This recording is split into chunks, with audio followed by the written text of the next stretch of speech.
The students in this 9th grade algebra class are learning about the factored form of quadratic equations. The students begin by reviewing the two forms they have already learned. Who can raise their hand right now and tell me what the general form of a quadratic equation looks like? What's the general form look like? Come on, I think you know. Ashley? Y equals ax squared minus bx plus cx. Sure. Yeah, no. Plus c. Anybody want to change anything about that? It's plus bx. Plus bx? That's correct. Okay, that's the general form. Now, when I throw numbers in here for a, b, and c, it affects the graph. What important characteristics can you tell about the graph of a parabola when you change any one of those values? Tiffany? Tell where the x coordinate is. How do you do that? Good.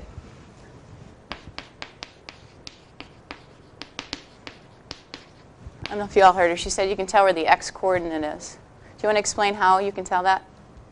Take negative b over 2a. Opposite of b over 2a. Who can recall what the other form is called? You guys see here? Belinda, what's the other form? The vertex, good. And what's that form look like? Y equals How about I get you started? A? A parentheses x times h parentheses 1 squared plus k. Plus k. Okay, two forms. Why would you use the vertex form? Holly? Because you can find the vertex, the coordinates for it. Okay, very good. How do I do that? How do I find the coordinates of the vertex? The opposite of h and then k. So is it the opposite value of whatever's in there? Is your vertex? Okay, yes, it is. The teacher has created a worksheet to help the students learn the factored form. The students work in cooperative groups to complete the worksheet. Today we're going to learn another form, a third form. It's called the factored form. Okay, and I'm going to have you actually discover this form. What you guys are going to be doing is working in groups of 4. I think there'll be one group of 5. And what you will do is you will factor an equation that's in the general form. And you've done this. You did this last week. Some simple equations that you will be factoring. Then you'll take the graphing calculators and you'll type the equation into the calculator and you'll graph it. And then you'll look at the x-intercepts. And then as you're doing this worksheet, you'll make some connections. You'll see some patterns and you'll see easy, simple ways to factor equations using the x-intercepts. We have group guidelines. Whenever you're in your groups, remember to be courteous, contribute, be sure you're listening to one another. That's very important. I think most important is that last one that we've talked about before. You stay on the particular problem that you're on until everybody in your group understands what they're doing. Then you move on to the next one. Okay? And then the group roles that we have are listed over there also. You have to decide as soon as you get into your groups who's going to be the reader, which one of you are going to be the recorders, which one will be the coordinator, and which one will be the leader. Here's what I'm going to have you guys do. We have the vertex form listed on the board and the general form listed on the board. What would the factored form be? Can you make the connection? With the numbers out of a general form problem. What if I said to call the x-intercepts? I know. What if I give you a value, a variable? X Why don't minus you- h and x minus x. Are they going to be h's and k's? Look at your graph. Is -4 an h value? Is 1 a k value? What does h and k do? H and k give you the vertex. Yeah, so is the vertex at -4, 1? No, it's way down here. Is it at 1, -4? I think so. If I go over 1 and down 4 is the vertex, would the vertex be right there? Would it be b and b? Okay. These values I'm going to give you a new name for. Let's call them roots. Let's call them R. And if you have more than one, let's call them R1 and R2. Okay, so then like this 2 would be R1 and this 1 would be R2. Okay, so then what would your factored form be? Y equals X. Depending on what signs you have in the problem,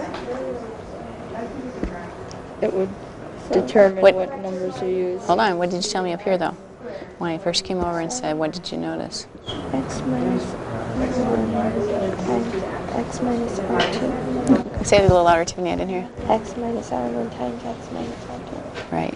Why minus? why minus? Because it's the opposite of this. Minus means opposite also. Oh, okay. Okay. So now you have the next form. And you can use that to answer 6 and 7, which it looks like you're doing. All right. Nice job. The teacher goes over the worksheet with the students. Then the students explain what they discovered about the relationship between the factored form and its graph. Okay, we started off class looking at the general form and then the vertex form, and you were supposed to come up with the factored form. Which group would like to share that with us right now? Taylor, go ahead. A parentheses X minus R1, What does R1 mean? the root, the first root, The first root? and then in parentheses X minus R2, Can you explain why it's minus? because it's the opposite of the roots. It's the opposite of the roots. As I walked around, all of you were telling me that that's what you noticed. That was the pattern that you discovered, that all the x-intercepts, those values were opposite of the values you put in when you factored it. Okay, and that was important to discover. So there's your new formula. If you don't have that written out on this paper, I would ask that you do that now. You might want to put it at the very end where there's a lot more room. The teacher provides the students with a real-world problem that requires the students to apply their new knowledge. It says, suppose you have 24 meters of fencing material and you want to use it to enclose a rectangular space for your garden. Naturally, you want to have the largest possible area for your plants. What dimensions should you use for the garden? First, the students make a table to solve the problem. Okay, so you are seeing some patterns here. As the width increases by 1, the length decreases by 1. Go ahead and draw the next 5 gardens for me then. You can fill in your table for the next 5. So let's fill in the area column. It would be 0, width times length, 11, 11. 20, Okay, stop. Stop, stop, stop. Let's look at something. Increasing, increasing, increasing. Will it continue to increase? yes. At a certain point, until we go down. I guess the 6, is going to start going All down. right, 8 and 4s, 32. Then we have 35. And then we have 36. Oh, and then we have 35 again. Then we have 32. Okay, do you see this right here? Is what we call our maximum area. And the dimensions would be 6 by 6. Okay, now what we're going to do is we're going to take a look at what this looks like graphically. We're going to first of all talk about the width versus the length versus the width, and then we're going to look at the area versus the width. The teacher has the students think about the graphical representation of their solution. Then the teacher helps the students through the process of entering the data into lists on the graphing calculator. In L1, let's go ahead and type 0 through 8 and then stop, because I'm going to show you something new when we get to L2. Okay, I could go in and manually type in all those values for the length, but here's what I want you to do instead. I want you to arrow up and highlight L2. And you notice at the bottom of the screen it's saying L2. How are we getting our length values? Can you look at that table and tell me how we get the length value every time? L1 multiplied by 1. You're saying that the length is always 12 minus, what does L1 represent? The width. The width. Now, you tell me, highlight L3. I don't want to type in all those values. What am I going to do to get the third list? L1 times L2. Very good. L1 times L2. And hit enter. And there they are. Turn the stat plot on. We're going to have a disconnected line, so the type should stay the same. Okay. Now, if I hit graph right now, what am I going to see?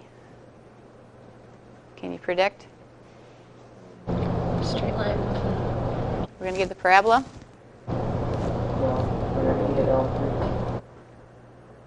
Pick up your pencil and draw a sketch of what you think, what you predict we're going to see. Did you predict this graph? Or did you predict the parabola? No, because we have it already. Why is it graphing the length versus the width? Casey? We didn't go into the plot, the stat plot, and change it to L3. Very good. Let's do that right now, everybody. Second y equals. You can see what's being graphed here, L1 versus L2. And that's not what I want you to look at. We're studying quadratics now. This was last chapter, studying that linear function. We want to hit enter. And we don't want to look at L2 being on the y-axis. We want to look at the area. Okay. Now we can change that by typing second 3. And now when I hit graph, why am I only seeing 1 point? My window's set up wrong. Okay. I need to use the first column and the last column. So let's change the window again. I want to go 0 to 15. Yeah, I only see 2 of them, didn't we? And what should our y's go from? To 30. Our largest value is 36. How about 38? That sounds good.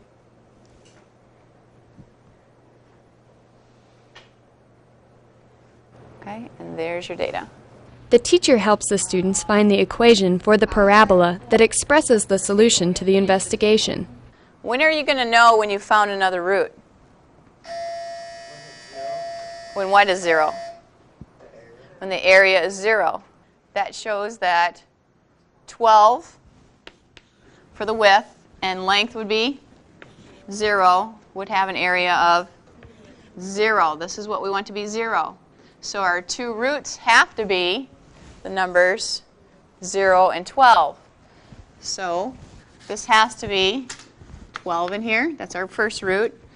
And then do you see that you don't have to write in a 0? It simplifies simply to the same thing as x.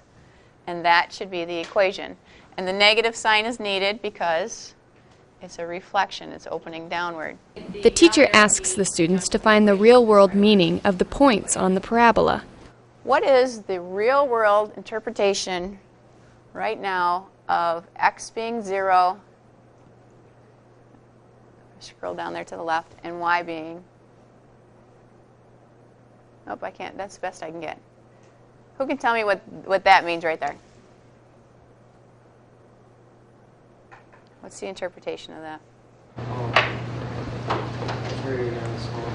That's where you'd have the smallest area. Okay, right there. If you arrow to the top, if you scroll to the top, how do I know where the top of this is? How can I use the calculator to find the top of that parabola? Second trace. And we've never done this before. What do we want to do? Maximum. Hit enter. And it's asking for the left bound, which is the left side of the parabola. Are we on the left side? I am. I don't know if your cursor is blinking on the left side. If it is, go ahead and hit enter. Arrow to the right side. Because you want the right bound, hit enter. Let's take a guess. Anybody take any guess? 636. 636. Good. We already figured that out, didn't we? And there it is. Okay. So what does this tell me about the problem I asked you? It says that if I have 24 meters of fencing, I should build my fence to be a 6 by 6 because that adds up to 24, and it would give me the largest area. It would give me the maximum point of 36. Okay? The teacher assesses the students' comprehension by giving them a similar problem and having them give the equation of the solution. Okay, so now if I asked you to tell me the equation, if I have 420 feet of fencing, tell me, raise your hand, what the equation would be of the parabola that I would get if I graphed and I had 420, let's stick with meters, I said feet, 420 meters of fencing. Should be, raise your hand and tell me what I should type in. Kristen? X minus 210 parentheses X. Times X. Okay. Everybody understands that that comes from the roots. One root would be at 210, half the distance, and the other root would be at the origin. The teacher extends the student's knowledge through an experiment. You are going to be in your groups and you're going to be moving around, because what you're going to do is you are going to stand in front of this motion detector and you're going to jump. You're going to be able to figure out how high you can jump. And you're going to use what we've learned about factoring to help you figure that out. It's going to figure out your jump height.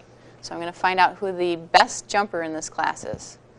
You're going to stand close to the wall. You're going to stand about half a meter from a wall.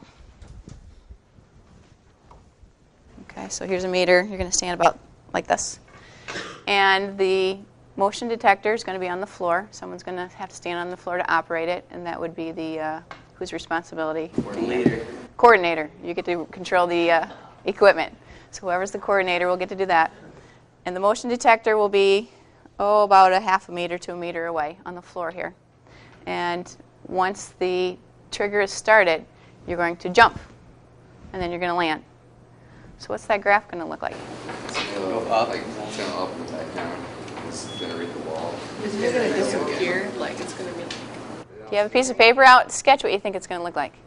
The students predict what the graph of their data will look like, then they test their predictions through a demonstration.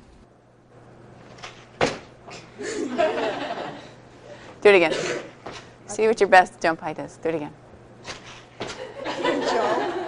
Did you go up higher that time?